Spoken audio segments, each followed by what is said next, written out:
Après la défaite face à Arsenal, Luis Enrique est passé dans le fameux exercice habituel de conférence de presse d'après-match et on peut dire qu'il a un petit peu dérapé. On va voir tout ça dans cette vidéo. Salut à tous les gars, c'est Azial. Aujourd'hui, on se retrouve pour une nouvelle vidéo où on va revenir sur ce sujet. Un sujet qui a fait débat toute la semaine et j'en parle enfin maintenant que j'ai eu un petit peu le temps et qu'on a, on va dire, parlé de certains sujets que j'estimais peut-être un peu plus importants.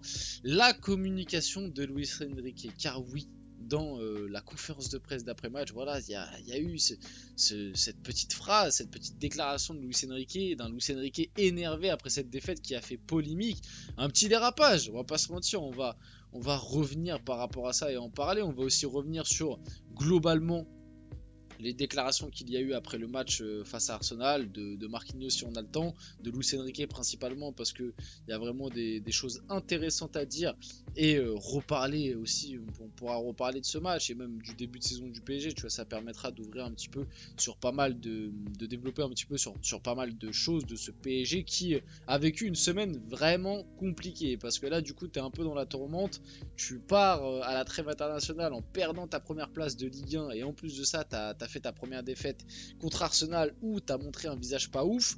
Je tiens aussi à préciser que si vous voulez voir un débrief du match face à Arsenal, la vidéo est disponible sur la chaîne si ça vous intéresse. N'hésitez pas aussi à aller voir les autres vidéos. N'hésitez pas à liker celle-là, à commenter, à partager, à vous abonner bien évidemment. Ça fait plaisir, c'est ce qui aide pour le développement de la chaîne. Et je remercie comme d'habitude tous ceux qui le font. Et nous, on va pouvoir y aller dès maintenant. On va pas perdre plus de temps que ça. Commençons par cette petite déclat de Luis Enrique. Donc ça c'était après. Parce que vite fait, je vous fais un petit point sur comment se déroulent les conférences de presse d'après-match. En gros, dès que le match se finit, donc 5 minutes on va dire après la fin du match, il y a ce qu'on appelle le bord terrain ou alors vraiment les conférences de presse qui se font très rapidement après le match ou très souvent, tu vois, tu te fais interviewer par un journaliste, t'es debout, ça dure pas très longtemps, c'est 2-3 questions, pas plus. Donc c'est ce qui s'est passé avec Margot Dumont. Et t'as la conférence de presse un petit peu plus classique, comme celle d'avant-match, où t'es assis, t'es dans la salle de conférence de presse, et celle-là peut se passer des fois quasiment 1 heure après la fin du match. Et je trouve ça quand même intéressant de le signaler. Je n'excuserai pas les propos de Luis Enrique par rapport, qu'il a eu par rapport à Margot Dumont, qui sont quand même des propos, voilà, qu'on ne veut pas voir et entendre et qui envoient une mauvaise image, que ce soit de lui ou du club. Et qui je pense ne serviront pas forcément au PSG et à lui sur la durée parce qu'on maintenant on l'a très bien compris, c'était déjà le cas avant, mais là ça a pris encore une autre proportion. J'ai l'impression que là c'est vraiment tout le monde, enfin dans le monde du journalisme en tout cas, j'ai l'impression que c'est un petit peu tout le monde pour assassiner Luis Enrique et le PSG dès qu'on en aura la moindre occasion. Déjà que c'était le cas avant, là j'ai l'impression que c'est encore pire, mais du coup c'est quand même important de préciser ça. Pourquoi? Pour expliquer peut-être la différence de discours entre la conférence de presse qui s'est passée du coup 1 heure après le match à peu près et celle qu'il a eu avec Margot Dumont où il a eu 2 discours bien différents. Avec Margot Dumont, t'as bien senti que il était très énervé et en plus Margot Dumont, on en reparlera après, mais dans sa façon de formuler les questions, elle a peut-être pas, après elle est dans son droit hein, de pas mettre de la diplomatie, tu vois. On va dire qu'elle y a été directement les pieds dans le plat, tu vois. Elle n'a pas mis de demi-mesure.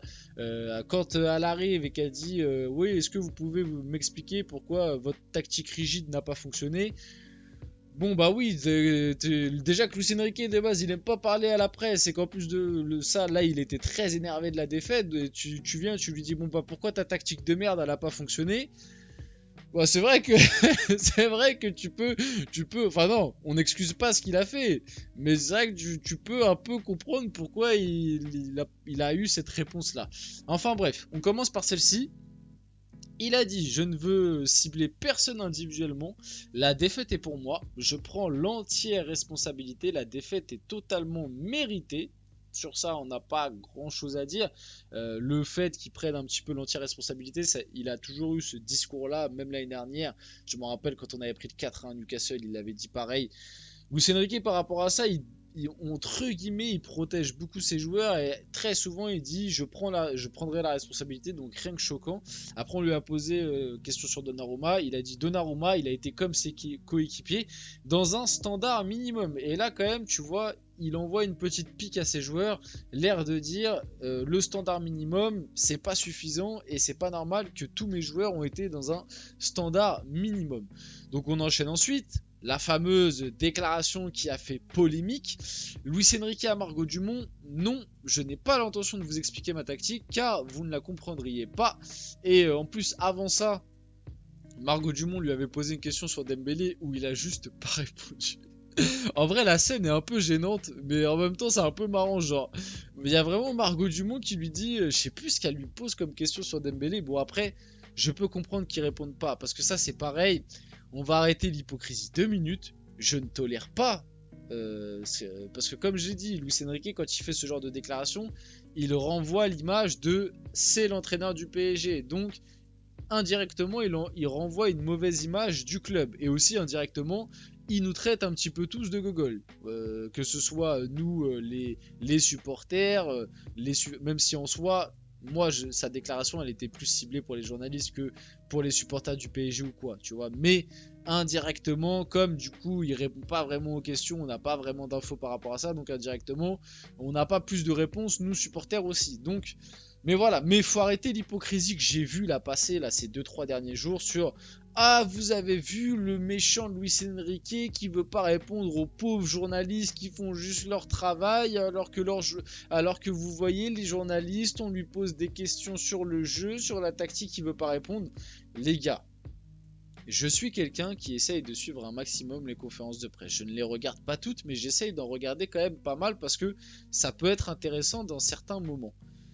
Quand, depuis l'arrivée de Luis Enrique, 80% voire 90% de ces questions ont été sur Mbappé, au bout d'un moment, faut arrêter l'hypocrisie de ah mais on comprend pas pourquoi Luis Enrique il veut pas nous répondre, ah mais comment ça se fait qu'il aime pas la presse, etc. Déjà Luis Enrique il aimait pas la presse avant le PSG, mais on va pas se mentir que depuis qu'il est au PSG, comme j'ai dit, 70-80% de ces questions qu'il a à répondre, c'est des questions, je suis désolé le terme, mais des questions pour la plupart de merde. On va prendre un chat. La plupart des questions, c'est des questions pourries.